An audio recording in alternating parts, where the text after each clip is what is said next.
SLATയിലെ 7ാമത്തെ chapter 3 സോഫ്റ്റ്വെയറുകൾ നമ്മൾ ഇവിടെ പഠിക്കുന്നുണ്ട്. അതിൽ ആദ്യം നമ്മൾ പഠിക്കുന്നത് സ്റ്റെല്ലേറിയം എന്ന് പറയുന്ന ഒരു സോഫ്റ്റ്വെയറിനെ പറ്റിയിട്ടാണ്. പ്ലാനറ്റേറിയം സോഫ്റ്റ്വെയർ ആയിട്ടുള്ള സ്റ്റെല്ലേറിയം. അപ്പോൾ ഈ സ്റ്റെല്ലേറിയം എന്ന സോഫ്റ്റ്വെയർ ഉപയോഗിച്ചിട്ടുള്ള കുറച്ച് പ്രവർത്തനങ്ങൾ ചെയ്ത് നോക്കാം. കൃത്യമായിട്ട് ഓരോ സ്റ്റെപ്പുകളും മനസ്സിലാക്കുക. അങ്ങനെയാണെങ്കിൽ നമുക്ക് ഇതിൽ ഏത് രീതിയിലുള്ള ചോദ്യങ്ങൾ വന്നു കഴിഞ്ഞാൽ നമുക്ക് ചെയ്യാൻ വേണ്ടിയിട്ട് പറ്റും. നമുക്ക് സ്റ്റെല്ലേറിയം ഒന്ന് ഓപ്പൺ ചെയ്ത് നോക്കാം. സ്റ്റെല്ലേറിയം ഓപ്പൺ ചെയ്യാൻ വേണ്ടിയിട്ട് താഴെ ഷോ ആപ്ലിക്കേഷൻസിലേക്ക് പോവാം.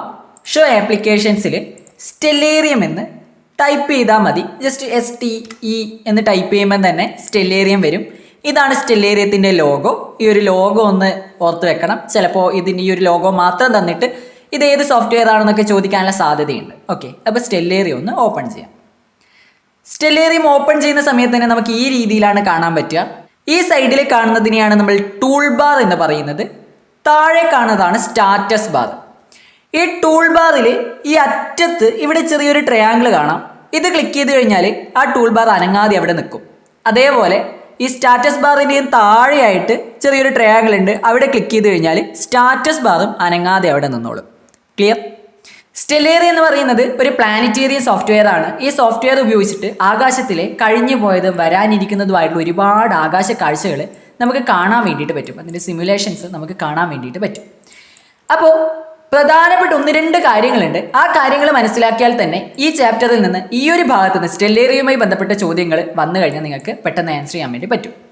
ആദ്യം നമ്മൾ പഠിക്കാൻ വേണ്ടിയിട്ട് പോകുന്നത്, നമുക്ക് ഒരു സിറ്റീൻ്റെ പേര് തന്നു കഴിഞ്ഞാൽ, ഓക്കെ, ഒരു സിറ്റീൻ്റെ പേരും ആ സിറ്റിയുള്ള ആ ഒരു രാജ്യമൊക്കെ തന്നു കഴിഞ്ഞാൽ എങ്ങനെ നമുക്ക് ആ ഒരു കൃത്യമായ സ്ഥലത്ത് പോവാം, അതേപോലെ കൃത്യമായുള്ള ഒരു ഡേറ്റും ടൈമും സെറ്റ് ചെയ്തിട്ട് ആ സമയത്ത് അവിടെയുള്ള ആകാശ കാഴ്ച എങ്ങനെ കണ്ടുപിടിക്കാം എന്നുള്ളതാണ് ഫസ്റ്റ് നമ്മളിവിടെ പഠിക്കാൻ വേണ്ടിയിട്ട് പോകുന്നത്. ക്ലിയർ? അപ്പോൾ നമുക്കിവിടെ തന്നിട്ടുള്ളത് ട്രോംസോ എന്ന് പറയുന്ന ഒരു സിറ്റിയാണ്. പ്രധാനപ്പെട്ട കുറച്ച് കാര്യങ്ങൾ മാത്രമാണ് നമ്മളിവിടെ പഠിക്കുന്നത്. ഇത് കൃത്യമായിട്ട് നിങ്ങൾ പഠിച്ചു വെക്കുക. ട്രോംസോ എന്ന് പറയുന്ന സിറ്റിയിലേക്ക് നമുക്ക് പോകണം. ട്രോംസോ എന്ന് പറയുന്ന സിറ്റി ഉള്ളത് നോർവേ എന്ന് പറയുന്ന രാജ്യത്താണ്. അപ്പോൾ നമ്മൾ ചൂസ് ചെയ്തിട്ടുള്ളത് കറക്റ്റ് ആണോ എന്ന് ഉറപ്പിക്കാൻ ലാറ്റിറ്റ്യൂഡും ലോഞ്ചിറ്റ്യൂഡും ഇവിടെ തന്നിട്ടുണ്ട്. ഓക്കെ, ഇത് നമുക്ക് അവിടെ നിന്ന് തന്നെ കിട്ടും. അപ്പോൾ അത് തന്നെയല്ലേ ഒന്ന് ഉറപ്പിച്ചാൽ മതി. കൺഫ്യൂഷൻ ആവണ്ട. നമുക്ക് നേരെ എന്ത് ചെയ്യാം, നമ്മുടെ സ്റ്റെല്ലേറിയത്തിലേക്ക് വരാം. സ്റ്റെല്ലേറിയത്തിൽ നമുക്കൊരു ലൊക്കേഷനിലേക്ക്, ഒരു സ്ഥലത്തേക്ക് നമുക്ക് പോകണമെന്നുണ്ടെങ്കിൽ നമ്മൾ യൂസ് ചെയ്യുന്നതാണ് ലൊക്കേഷൻ വിൻഡോ. ഇവിടെ ക്ലിക്ക് ചെയ്താൽ ലൊക്കേഷൻ വിൻഡോ കിട്ടും. F6 എന്നതാണ് അതിൻ്റെ ഷോർട്ട് കട്ട്. ഫംഗ്ഷൻ കീ 6 അടിച്ചു കഴിഞ്ഞാൽ ലൊക്കേഷൻ വിൻഡോ നമുക്ക് ഓപ്പൺ ആയി കിട്ടും. ലൊക്കേഷൻ വിൻഡോ ഉപയോഗിച്ചിട്ട് നമുക്ക് ആവശ്യമുള്ള ഒരു ലൊക്കേഷനിലേക്ക് പോകാം. ഒന്നുകിൽ ഇവിടെ നിന്ന് നമുക്ക് ഇങ്ങനെ ക്ലിക്ക് ചെയ്തുകൊണ്ട് പോവാം, അല്ലെങ്കിൽ ഇവിടെ നമുക്ക് സെർച്ച് ചെയ്യാൻ പറ്റും. നമുക്ക് ട്രോംസോ ആണ് വേണ്ടത്. ഞാനിവിടെ TRO എന്ന് അടിക്കുമ്പോൾ അവിടെ വരുന്നില്ല.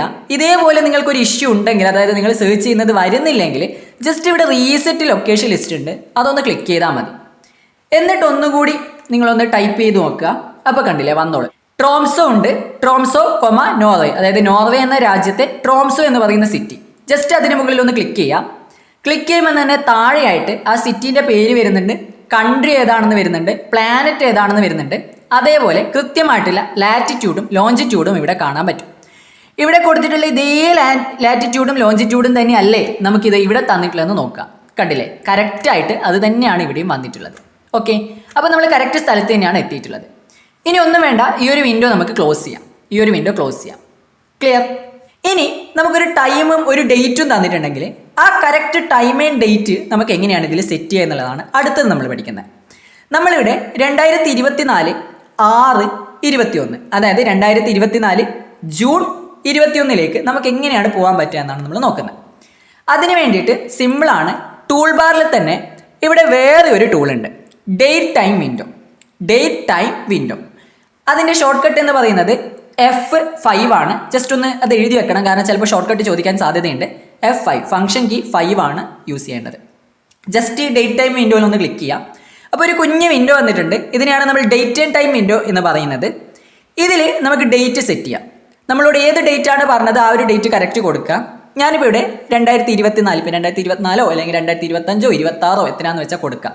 ഇവിടെ ഞാൻ 6 ആക്കി കൊടുക്കുന്നു. ഇപ്പോൾ 12 ആണുള്ളത്, ഞാനിവിടെ 6 ആക്കി കൊടുക്കുന്നു. 6 ആക്കി ഡേറ്റ് 21 ആണ് സെറ്റ് ചെയ്യാൻ പറയുന്നത്. 21 സെറ്റ്. ഇത്രയും കാര്യം ഞാൻ സെറ്റ് ചെയ്തു. ഓക്കെ, ജൂൺ 21 ആണ്. ഇനി ടൈം 18 എന്ന് പറഞ്ഞു കഴിഞ്ഞാൽ ഇത് 24 അവേഴ്സിൻ്റെ ക്ലോക്കിൽ വരുമ്പോഴാണ് 18, അതായത് 6 മണിയാണ് ഉദ്ദേശിക്കുന്നത്. ഓക്കെ, 6 മണി സെറ്റ് ചെയ്യണം, മീൻസ് 18:00 ആക്കി കൊടുക്കാം. ഓക്കെ, അപ്പോൾ ഇവിടെ 18 ആക്കി കൊടുക്കാൻ വേണ്ടിയിട്ട് ഇതിങ്ങനെ കൂട്ടി 18ലേക്ക് എത്തിക്കാം. അല്ലെങ്കിൽ ഡയറക്റ്റ് ഇവിടെ ടൈപ്പ് ചെയ്തിട്ടും ചേർക്കാം കേട്ടോ. അതേപോലെ ഇവിടെയും ഞാൻ 0 ആക്കുന്നതാണ്. 0 ആക്കി ഇവിടെയും നമുക്ക് എന്ത് ചെയ്യാം, 0 ആക്കാം. സെക്കൻഡാണ്, അപ്പോൾ 0 ആക്കിയാലും അത് സ്പീഡിൽ അങ്ങോട്ടേക്ക് പോകും. എന്തായാലും നമ്മൾ കറക്റ്റ് ഡേറ്റിൽ കറക്റ്റ് ടൈമിൽ എത്തിച്ചിട്ടുണ്ട്. അപ്പോൾ ഒരു ഡേറ്റും ടൈമും തന്നാൽ ആ കറക്റ്റ് ടൈമും ഡേറ്റും ഇതിൽ കൊടുക്കുന്നത് എങ്ങനെയാണെന്നുള്ളതും നമ്മൾ പഠിച്ചു കഴിഞ്ഞു. ഇനി നമുക്ക് എന്തായാലും ഈ ഒരു സോഫ്റ്റ്വെയറിൽ നിന്ന് നമ്മൾ ഇനി മനസ്സിലാക്കേണ്ട ഒരു കാര്യം എന്ന് പറയുന്നത്, നമുക്കൊരു ഡേറ്റും ടൈമും ഒരു സ്ഥലവും തന്നാൽ അവിടെ നിന്ന് നമ്മുടെ സൂര്യൻ്റെ ഒക്കെ സ്ഥാനം എവിടെയാണ് എന്നുള്ളത് കണ്ടുപിടിക്കുക അല്ലെങ്കിൽ മനസ്സിലാക്കാനാണ് നമ്മളിനി പഠിക്കേണ്ടത്. ഇപ്പം 6 മണിയാണെന്ന് പറഞ്ഞു. 6 മണിക്ക് നിലവിൽ ട്രോംസോ എന്ന് പറഞ്ഞ സിറ്റിയിൽ സൂര്യൻ്റെ സ്ഥാനം എവിടെയാണെന്ന് നമുക്ക് നോക്കാം. ഓക്കെ, സൂര്യനെ ഇവിടെ കാണാം. എന്നാലും സൂര്യനെ പോലെ ഏതെങ്കിലും ഒരു നക്ഷത്രത്തെയോ അല്ലെങ്കിൽ ഒരു പ്ലാനറ്റിനെയോ ഒക്കെ നമുക്കിതിൽ നിന്ന് സേർച്ച് ചെയ്തെടുക്കാൻ വേണ്ടിയിട്ട് പറ്റും. സേർച്ച് ചെയ്തെടുക്കാനാണ് ഇവിടെയായിട്ടുള്ള സേർച്ച് വിൻഡോ ഉള്ളത്. ഈ സേർച്ച് വിൻഡോയിൽ ഒന്ന് ക്ലിക്ക് ചെയ്യാം. അതിൻ്റെ ഷോർട്ട് കട്ട് എന്ന് പറയുന്നത് F3 ആണ്. ഇതിലൊന്ന് ക്ലിക്ക് ചെയ്യാം. എന്നിട്ട് നമുക്ക് ആവശ്യമായിട്ടുള്ള ഒബ്ജക്റ്റിനെ സേർച്ച് ചെയ്തിട്ട് എടുക്കാം. ഒബ്ജക്റ്റ് എന്ന ടാബിൽ തന്നെയാണുള്ളത്. ഒബ്ജക്റ്റിനെ സേർച്ച് ചെയ്തെടുക്കാം.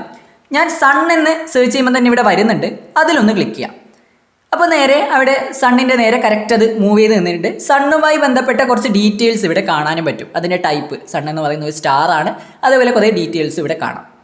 നമ്മൾ സെറ്റ് ചെയ്ത് വെച്ചിട്ടുള്ള ടൈമും ഡേറ്റും ഒക്കെ ഇവിടെയും കാണാം കേട്ടോ. ഈ സ്റ്റാറ്റസ് ബാറിൽ ഇവിടെ നിങ്ങൾക്ക് കൃത്യമായിട്ട് കാണാനും പറ്റും. അതും കൂടി ജസ്റ്റ് ഓർത്ത് വെക്കുക.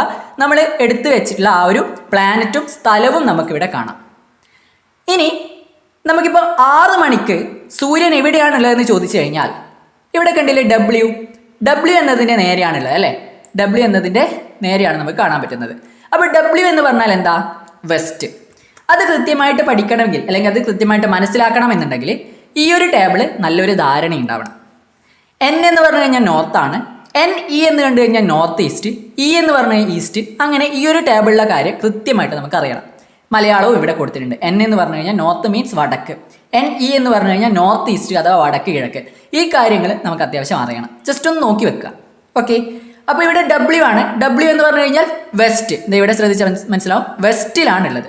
അതായത് പടിഞ്ഞാറ് ഭാഗത്താണ് സൂര്യൻ ഉള്ളത്. ചില സമയത്ത് നിങ്ങൾക്ക് ഇതേപോലെ 6 മണിക്ക് സൂര്യൻ എവിടെയാണുള്ളത് എന്ന് നിങ്ങളോട് ചോദിക്കും. ഇതിൻ്റെ ഒരു സ്ക്രീൻഷോട്ടൊക്കെ എടുത്ത് വെക്കാൻ ചിലപ്പോൾ പറഞ്ഞേക്കാം. അങ്ങനെ പറഞ്ഞിട്ടുണ്ടെങ്കിൽ എന്ത് ചെയ്താൽ മതി, സ്ക്രീൻ ഇങ്ങനെ വെക്കുക. നമ്മുടെ കീബോർഡിൽ പ്രിന്റ് സ്ക്രീൻ എന്ന് പറയുന്ന ഒരു കീ ഉണ്ട്. ഇതാണ് ആ ഒരു കീ. അതിൽ ജസ്റ്റ് ഒന്ന് ക്ലിക്ക് ചെയ്ത് കഴിഞ്ഞാൽ നമുക്ക് ഇതേപോലെ വരും. അതായത് നമുക്ക് ഒരു ഭാഗം മാത്രം സ്ക്രീൻഷോട്ട് എടുക്കണമെങ്കിൽ ഇതിങ്ങനെ വലിച്ചിട്ട് ആ ഭാഗം മാത്രം എടുക്കാം. സ്ക്രീന് ഫുള്ളായിട്ട് വേണ്ടിക്കൽ ഇവിടെ സ്ക്രീൻ എന്ന് കണ്ടോ, ഈ സ്ക്രീൻ എന്നതിൽ ക്ലിക്ക് ചെയ്യാം. സ്ക്രീൻ എന്നതിൽ ക്ലിക്ക് ചെയ്തിട്ട് ഇവിടെ നമുക്ക് ഫോട്ടോ എടുക്കുമ്പോൾ കാണുന്ന ഒരു ചെറിയൊരു ബട്ടൺ പോലത്തെ ഒരു ഐക്കൺ ഇല്ലേ, ഈ ഒരു ഐക്കണിൽ ക്ലിക്ക് ചെയ്ത് കഴിഞ്ഞാൽ സ്ക്രീന് ഫുള്ളായിട്ട് നമുക്ക് സ്ക്രീൻഷോട്ട് എടുക്കാൻ വേണ്ടിയിട്ട് പറ്റും. ഇതെവിടെ ഉണ്ടാവും, നമ്മുടെ പിക്ചേഴ്സ് എന്ന് പറയുന്ന ഫോൾഡറിൽ ഉണ്ടാവും. ജസ്റ്റ് കാണിച്ചു തരാം, വെയിറ്റ്. അപ്പോൾ ഈ രീതിയിൽ ചിലപ്പോൾ സ്ക്രീൻഷോട്ട് എടുക്കാനൊക്കെ നിങ്ങളോട് പറഞ്ഞേക്കാം. അങ്ങനെ പറഞ്ഞിട്ടുണ്ടെങ്കിൽ ഈ രീതിയിൽ ചെയ്താൽ മതി. ഇനി ഇവിടെ ഒരു ടേബിൾ കൊടുത്തിട്ടുണ്ട്. ജൂൺ 21 നമ്മുടെ ട്രോംസോയിൽ 0:30 ആ ഒരു ടൈമിലേക്ക് വരിക. അപ്പോൾ സൂര്യൻ എവിടെയാണുള്ളതെന്ന് നമുക്ക് നോക്കാം. അപ്പോൾ നോക്കാം, ഇവിടെ സമയം മാത്രം ഞാൻ വ്യത്യാസം വരുത്തുകയാണ്. ഇത് നമുക്ക് 0 ആക്കാം. 0 ആക്കി.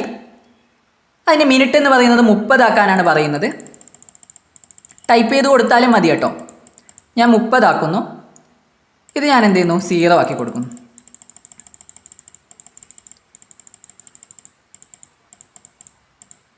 സീറോ ആക്കി. ഇപ്പോൾ സൂര്യൻ്റെ സ്ഥാനം നമുക്ക് നോക്കാം. സൂര്യൻ ഇത് അവിടെ ആയിട്ടുണ്ട്, അവിടെ കാണാം. നോക്കിയേ, N അതായത് നോർത്തിലാണുള്ളത്. അത് തന്നെയാണ് ഇവിടെ കൊടുത്തിട്ടുള്ളത്, വടക്ക് അഥവാ നോർത്ത്. പൊസിഷൻ ഓഫ് സൺ, സണ്ണിൻ്റെ ഡയറക്ഷൻ കറക്റ്റായിട്ട് ഇവിടെ കൊടുത്തിട്ടുണ്ട്. അതേപോലെ അടുത്തൊരു സമയമുണ്ട് 4. നമുക്കിത് 4 ആക്കി കൊടുക്കാം. ഞാനിവിടെ 4 ആക്കുന്നു. ഇതെന്ത് ചെയ്യുന്നു, 0 ആക്കി കൊടുക്കുന്നു. ഓക്കെ, ഇപ്പോൾ സൂര്യൻ എവിടെയുള്ളത്, NE means north east. North ഈസ്റ്റിലാണ് ഉള്ളത്. ഇത് ഇവിടെ കൃത്യമായിട്ട് കൊടുത്തിട്ടുണ്ട്, നോർത്ത് ഈസ്റ്റിലാണുള്ളത് അഥവാ വടക്ക് കിഴക്കാണുള്ളത്. ഇവിടെ കൃത്യമായിട്ട് അത് എഴുതി കൊടുക്കാം. ചിലപ്പോൾ ഇങ്ങനെ ഓരോ സമയം തന്നിട്ട് സൂര്യൻ എവിടെയുള്ളതെന്നൊക്കെ ചോദിക്കും. അപ്പോൾ ഒരു ഒബ്ജക്റ്റിനെ എങ്ങനെ സെർച്ച് ചെയ്തെടുക്കാമെന്ന് നമ്മൾ പഠിച്ചിട്ടുണ്ട്. ഒരു സ്ഥലത്തേക്ക് എങ്ങനെ പോകാമെന്നും പഠിച്ചിട്ടുണ്ട്. അതേപോലെ ആവശ്യമായുള്ള ടൈമും ഡേറ്റും എങ്ങനെയാണ് സെറ്റ് ചെയ്യാമെന്നും പഠിച്ചു. ഇത്രയും കാര്യങ്ങൾ പഠിക്കുക എന്നുള്ളതാണ് ആദ്യം നമ്മൾ ഇവിടെ റെഡിയാക്കി വെക്കേണ്ടത്. ബാക്കി ചോദ്യങ്ങൾ മാറി വന്നാലും നമുക്ക് ചെയ്യാം. ഇനി ഈ സൂര്യൻ ഇങ്ങനെ നമുക്ക് ഇവിടെയുള്ള ഒരു ടൈം ഇങ്ങനെ കൂടുന്നതിനനുസരിച്ച് നമുക്കറിയാം ഈ സൂര്യൻ്റെ സ്ഥാനം ഇങ്ങനെ മാറി മാറി പോകുന്നുണ്ട്. അതൊരു ആനിമേഷൻ പോലെ നിങ്ങൾക്ക് കാണണമെന്നുണ്ടെങ്കിൽ ഇവിടെ താഴെയായിട്ട് ഇവിടെ ഒരു ചെറിയൊരു ഐക്കൺ കാണാം. ഇതാണ് നമുക്ക് ടൈം ഇൻക്രീസ് ചെയ്യാനുള്ളൊരു ഓപ്ഷനാണ്. ഇൻക്രീസ് ടൈം സ്പീഡ് എന്നാണ് പറയുക. കീബോർഡിൽ എൽ ഇല്ലേ, എൽ അമർത്തിയാലും മതി, എൽ എന്ന കീ അമർത്തിയാലും മതി, അതാണ് ഷോർട്ട് കട്ട്. ഇതിലൊന്ന് ക്ലിക്ക് ചെയ്ത് കഴിഞ്ഞാൽ ചെറുതായിട്ടൊന്ന് ഇവിടെ സ്പീഡ് കൂടിയത് കാണാം. ഒന്നുകൂടി ക്ലിക്ക് ചെയ്യുക, ടൈമിൻ്റെ സ്പീഡ് ഇൻക്രീസ് ചെയ്യാണ്, കുറച്ചുകൂടി സ്പീഡ് കൂടി. ഒന്നുകൂടി ക്ലിക്ക് ചെയ്താൽ കുറച്ചും കൂടി സ്പീഡ് കൂടിയിട്ടുണ്ട്. അപ്പോൾ കൃത്യമായിട്ട് അതൊരു ആനിമേഷൻ പോലെ നിങ്ങൾക്ക് കാണാൻ പറ്റും. ക്ലിയർ? കൃത്യമായിട്ട് ഇങ്ങനെ ഒരു ആനിമേഷൻ പോലെ നിങ്ങൾക്കത് കാണാം. ഓക്കെ അല്ലേ? അപ്പോൾ ഒരു സൂര്യൻ ഉദിക്കുന്നതും അസ്തമിക്കുന്നതും ഒക്കെ കാണണം, അല്ലെങ്കിൽ അത്തരത്തിലൊക്കെ ഉണ്ടെങ്കിൽ നിങ്ങൾക്ക് ഈ രീതിയിൽ ചെയ്യാം. ഓക്കെ, അപ്പോൾ നമ്മളിപ്പോൾ ഉള്ളത് ശരിക്കും ട്രോംസോ എന്ന് പറയുന്ന ഒരു സിറ്റിയിലാണ്. ട്രോംസോ എന്ന സിറ്റിയിൽ ജൂൺ 21 ഇപ്പോൾ ജൂൺ 21 ജൂൺ 21 സൂര്യൻ എന്താവും? സൂര്യൻ രാത്രി ആയാലും അത് ആ ചക്രവാളത്തിൻ്റെ പുറത്തേക്ക് പോവില്ല, അല്ലെങ്കിൽ ചക്രവാളത്തിൻ്റെ അപ്പുറത്തേക്ക് പോവില്ല. ഇവിടെ നിന്ന് തന്നെ, അതായത് അവിടെ രാത്രി ആയാലും പകലായാലും സൂര്യൻ ഇങ്ങനെ ഉണ്ടാവും. ഇപ്പം ഞാൻ കുറച്ചുകൂടി സ്പീഡ് കൂട്ടിയിട്ട് കാണിച്ചു തരാം. കണ്ടോ, സൂര്യൻ ആ ചക്രവാളത്തിൻ്റെ അപ്പുറത്തേക്ക് പോകുന്നില്ല, ആ ഹൊറിസോണിൻ്റെ അപ്പുറത്തേക്ക് പോകുന്നില്ല, അവിടെ തന്നെ ഉണ്ടാവും. ഈ കാര്യമൊക്കെ ചിലപ്പോൾ നിങ്ങളോട് മനസ്സിലാക്കാൻ വേണ്ടിയിട്ട് ചിലപ്പോൾ ചോദിക്കാം, അല്ലെങ്കിൽ തിയറിയിലൊക്കെ ചോദിക്കാം. അപ്പം ഇങ്ങനെ നമുക്ക് ടൈമിൻ്റെ സ്പീഡ് കൂട്ടിക്കൊണ്ട് കണ്ടുപിടിക്കാൻ വേണ്ടിയിട്ട് പറ്റും. ഇവിടെ കണ്ടോ, ഇത് ക്ലിക്ക് ചെയ്ത് കഴിഞ്ഞാൽ നോർമൽ ടൈമിലേക്ക് മാറും. ഇത്രയും കാര്യങ്ങളാണ് ആദ്യം നമ്മൾ മനസ്സിലാക്കേണ്ടത്. ഇപ്പം നമ്മളുള്ളത് ഭൂമിയിലാണ്. ഭൂമി അല്ലാതെ വേറൊരു പ്ലാനറ്റിലേക്ക് എങ്ങനെ നമുക്ക് പോവാം? അങ്ങനെയുള്ള ചോദ്യങ്ങൾ ചിലപ്പോൾ വന്നിട്ടുണ്ടെങ്കിൽ, എന്നിട്ട് അതിൻ്റെ ഒരു സ്ക്രീൻഷോട്ട് എടുത്ത് വെക്കാനോ അല്ലെങ്കിൽ അതുമായി റിലേറ്റ് ചെയ്യുന്ന ഏതെങ്കിലും ഒരു ചോദ്യം ചോദിച്ചിട്ടുണ്ടെങ്കിൽ നമുക്ക് എങ്ങനെയാണ് ചെയ്യാൻ പറ്റുക എന്നാണ് നമ്മൾ ഇനി പഠിക്കുന്നത്. അതിന് വേണ്ടിയിട്ട് നമുക്ക് പ്ലാനറ്റ് മാറ്റണം. നമ്മൾ തൽക്കാലം നമ്മുടെ ഭൂമിൻ്റെ ഉപഗ്രഹമായിട്ടുള്ള ചന്ദ്രനില്ലേ, ചന്ദ്രനിലേക്ക് നമുക്കൊന്ന് പോവാം. എർത്ത് എന്നതിനെ മാറ്റി വേറെ ഒരു പ്ലാനറ്റോ അല്ലെങ്കിൽ മറ്റൊരു സ്ഥലം ആക്കി കൊടുക്കണ്ടെങ്കിലും ലൊക്കേഷൻ വിൻഡോ തന്നെയാണ് ചൂസ് ചെയ്യുക. വീണ്ടും ലൊക്കേഷൻ വിൻഡോ എടുക്കുന്നു. ലൊക്കേഷൻ വിൻഡോയിൽ താഴെ പ്ലാനറ്റ് കാണാം. ഈ പ്ലാനറ്റ് എർത്തിലാണുള്ളത്. അത് മാറ്റിയിട്ട് എന്ത് ചെയ്യുക, നിങ്ങളോട് ഏതാണോ പറഞ്ഞിട്ടുള്ളത് ആ ഒരു പ്ലാനറ്റ് ചൂസ് ചെയ്യുക. ഞാനിപ്പോൾ നമ്മുടെ ഉപഗ്രഹമായിട്ടുള്ള മൂണ് ചൂസ് ചെയ്യുന്നു. ആൽഫബറ്റിക് ഓർഡറിലാണ് ഉണ്ടാവുക. സോ എമ്മിൻ്റെ നേരെ പോയാൽ നമുക്ക് മൂണ് കാണാം. ഇവിടെ കണ്ടില്ലേ, മൂണുണ്ട്. ജസ്റ്റ് ചൂസ് ചെയ്ത് കൊടുക്കുക. ഇപ്പം മൂണിൽ നിന്ന് ചന്ദ്രനിൽ നിന്ന് നമുക്ക് ആകാശം എങ്ങനെ കാണുന്നു എന്നുള്ളതാണ് ഇപ്പോൾ കാണാൻ പറ്റുന്നത്. ഓക്കെ, ഇവിടെ കാണാം. കണ്ടോ, നല്ല വൃത്തിയിൽ കൃത്യമായിട്ട് വന്നിട്ടുണ്ട്. ഇവിടെ തന്നെ മൂണിൻ്റെ അകത്ത് ഈ സോഫ്റ്റ്വെയറിൽ സ്റ്റോർ ചെയ്ത് വെച്ചിരിക്കുന്ന കുറച്ച് സ്ഥലങ്ങൾ ഇവിടെ ഉണ്ട് കേട്ടോ. അപ്പോളോ 11, 12 അങ്ങനെയുണ്ട്. വേറെ ഒന്നും ചെയ്യുന്നില്ല. ജസ്റ്റ് ഞാനിത് ക്ലോസ് ചെയ്യുന്നു. ഇനി ഒരു കാര്യം ശ്രദ്ധിക്കുക, മൂണിലാണ് ഉള്ളതെങ്കിലും ആകാശമൊക്കെ നമുക്ക് കാണുന്നുണ്ട്. പക്ഷേ താഴെ ഭൂമി പോലെ തന്നെയുണ്ട്, കുറേ വീടൊക്കെ ഉണ്ട് മൂണിൽ. നമുക്ക് അങ്ങനെ ഉണ്ടാവില്ലല്ലോ. അതായത് നമ്മുടെ ഈ ലാൻഡ്സ്കേപ്പ് ഇതും കൂടി നമുക്ക് മൂണിൻ്റേതുപോലെ ആക്കണം. അങ്ങനെ ആക്കാൻ വേണ്ടിയിട്ട് നമ്മൾ ചൂസ് ചെയ്യുന്നത് പുതിയൊരു ടൂളാണ്, sky and viewing options window. ഈ ഒരു വിൻഡോ ആണ് നമ്മൾ ചൂസ് ചെയ്യാൻ വേണ്ടി പോകുന്നത്. Sky and viewing options window. അതിലൊന്ന് ക്ലിക്ക് ചെയ്ത് നോക്കിയേ. അപ്പോൾ ഇങ്ങനെ വ്യൂ എന്ന് പറഞ്ഞിട്ട് ഇവിടെ നിങ്ങൾക്ക് ചെറിയൊരു വിൻഡോ വന്നിട്ടുണ്ട്. അതിൽ സ്കൈ ഉണ്ട്, അങ്ങനെ കുറേ ഓപ്ഷൻസ് ഉണ്ട്. അതിൽ ലാൻഡ്സ്കേപ്പ് എടുക്കുക. നമുക്ക് പഠിക്കാനുള്ളത് ലാൻഡ്സ്കേപ്പാണ്. ലാൻഡ്സ്കേപ്പിൽ ഈ സൈഡിലായിട്ട് മൂൺ എന്ന് കാണാം. ഈ സൈഡിലായിട്ട് മൂൺ എന്ന് കാണാം. മൂണ് ചൂസ് ചെയ്യാം. കഴിഞ്ഞു. ഇനി നമുക്ക് ക്ലോസ് ചെയ്യാം. ഇപ്പം നമ്മുടെ ഈ ഒരു ലാൻഡ്സ്കേപ്പും മൂണിൻ്റെ അതേ ലാൻഡ്സ്കേപ്പ് പോലെ വന്നിട്ടുണ്ട്. അവിടെ നോക്കിയേ, നമ്മുടെ സൂര്യനെ കാണാം. എന്നിട്ട് നമുക്ക് വേണമെങ്കിൽ എർത്തിനെ ഇങ്ങനെ നോക്കുമ്പം കൃത്യമായിട്ട് കാണാൻ പറ്റും. ഓക്കെ, എർത്തിനെ നമുക്ക് വേണമെങ്കിൽ സെർച്ച് ചെയ്തിട്ടും എടുക്കാം. അപ്പോൾ ഇത്രയും കാര്യങ്ങളാണ് നമുക്ക് ഇവിടെ നിന്ന് പഠിക്കാനുള്ളത്. ഇനി ഈ ഒരു സോഫ്റ്റ്വെയറിന് നമുക്ക് പുറത്തേക്ക് പോകണമെങ്കിൽ ഇവിടെ താഴെയായിട്ട് ക്വിറ്റ് ചെയ്യാനുള്ളൊരു ചെറിയൊരു ബട്ടൺ ഉണ്ട്. ഈ ഒരു ഐക്കണിൽ ക്ലിക്ക് ചെയ്ത് കഴിഞ്ഞാൽ ക്വിറ്റ് ആയിക്കോളും, പുറത്തേക്ക് പോയിക്കോളും. ഇനി ഒരു കാര്യം, നേരത്തെ നമ്മൾ സ്ക്രീൻഷോട്ട് എടുത്തിട്ടുണ്ടായിരുന്നു. ആ സ്ക്രീൻഷോട്ട് എവിടെയാണുള്ളതെന്ന് അറിയണ്ടേ? ആ സ്ക്രീൻഷോട്ട് ഉണ്ടാവുക നമ്മുടെ ഫയൽസിലേക്ക് വരിക. ഫയൽസിൽ പിക്ചേഴ്സിലേക്ക് വരിക. പിക്ചേഴ്സ്, അതിൽ സ്ക്രീൻഷോട്ട്സ് എന്ന് പറഞ്ഞൊരു ഫോൾഡർ ഉണ്ടാവും. ആ ഫോൾഡറിൽ ഇവിടെയായിട്ട് നിങ്ങൾക്ക് നമ്മൾ ലാസ്റ്റ് എടുത്ത സ്ക്രീൻഷോട്ട് കാണാം. കണ്ടില്ലേ? ഇതേപോലെ ഇവിടെ സ്ക്രീൻഷോട്ട് ഉണ്ടാവും. നമുക്ക് ഈ സ്ക്രീൻഷോട്ട് വേറെ ഏതെങ്കിലും ഫോൾഡറിലേക്ക് മാറ്റാൻ പറഞ്ഞിട്ടുണ്ടെങ്കിൽ ഇവിടെ നിന്ന് ജസ്റ്റ് കോപ്പി ചെയ്തിട്ട് എങ്ങോട്ടാണോ നമ്മളോട് മാറ്റാൻ പറഞ്ഞത് ആ മാറ്റാൻ പറഞ്ഞ ഫോൾഡറിലേക്ക് പേസ്റ്റ് ചെയ്യാം. അത് ചോദ്യത്തിൽ പറഞ്ഞിട്ടുണ്ടെങ്കിൽ മാത്രം ചെയ്താൽ മതി. കാണിച്ചു തന്നതാണ്. ഇനി അഥവാ സ്ക്രീൻഷോട്ട് എടുക്കാൻ പറഞ്ഞാൽ അയ്യോ അതെങ്ങനെ ചെയ്യും എന്നറിയാതെ കൺഫ്യൂഷൻ ആവരുത്. ഈ വീഡിയോ കാണുന്ന എല്ലാവർക്കും ആ കാര്യവും കൂടി ക്ലിയർ ആയിട്ട് മനസ്സിലാവണം എന്നുള്ളത് കൊണ്ട് പറഞ്ഞതാണ്. ഓക്കെ അല്ലേ? അപ്പോൾ സ്റ്റെല്ലേറിയത്തിൻ്റെ കാര്യം ഇത്രയും നിങ്ങൾ എന്ത് ചെയ്യുക, മനസ്സിലാക്കി സെറ്റാക്കി പഠിച്ച് വെക്കുക.